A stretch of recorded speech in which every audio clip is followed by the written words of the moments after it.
Hi all, അന്ന് ചെയ്ത name slip ചെറുങ്ങനെ തെറ്റിപ്പോയിനും. അപ്പം പിന്നെ എഡിറ്റാക്കി പ്രിൻ്ററിലെടുത്തിട്ട് വന്ന് കട്ടെല്ലാം ചെയ്ത് അത് സെറ്റാക്കി കസ്റ്റമറിന് അയച്ചു കൊടുത്തു. എല്ലാം സെറ്റ് ഇഷ്ടമായി എന്ന് പറഞ്ഞു. പിന്നെ ഒരു ക്യൂട്ടായിട്ടുള്ള റാപ്പും ചെയ്തു. ഒരു പിങ്ക് ഷീറ്റേനും അതിന് ഉപയോഗിച്ചത്. പിന്നെ കുറച്ച് സ്റ്റിക്കേഴ്സ് ഉണ്ടേനും, അതായത് നമ്മൾ ബോക്സിലെല്ലാം ഒട്ടിക്കാൻ പറ്റിയത്, ബർത്ത്ഡേക്കും എല്ലാം യൂസ് ചെയ്യാൻ പറ്റിയത്. അതിനുശേഷം കുറച്ച് റിംഗ് ആൽബത്തിൻ്റെ ഓർഡേഴ്സ് ഉള്ളതുകൊണ്ട് അത് സെറ്റാക്കാനിരുന്നു. ഇതെന്ന് വെച്ചാൽ നമ്മളെ പേജിൽ 1-ാം തീയതി മുതൽ ജൂൺ 15-ാം തീയതി വരെ 25 ഫോട്ടോസിന് 139 രൂപയാണ് വരുന്നത്. അങ്ങനെ അതും സെറ്റാക്കി. ആളുടെ ബർത്ത്ഡേൻ്റെ എന്ന് പറഞ്ഞതുകൊണ്ട് തന്നെ ഒരു കുട്ടി ബോക്സിൽ ഹാപ്പി ബർത്ത്ഡേ സ്റ്റിക്കറിൽ ഒട്ടിച്ചിനും.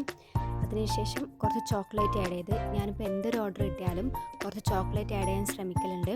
പിന്നെ എൻ്റെ ബിസിനസ് കാർഡ് വെച്ച്, അതാണല്ലോ ഇമ്പോർട്ടൻറ്റ്. കാരണം കുറേ ആളിലേക്ക് അറിയണ്ട ഇങ്ങനെ ഒന്ന് ചെയ്യുന്നുണ്ട്, ക്രാഫ്റ്റ് വർക്ക് ചെയ്യുന്നുണ്ടെന്ന്. അപ്പോൾ അതും കൂടി ആഡ് ചെയ്തു.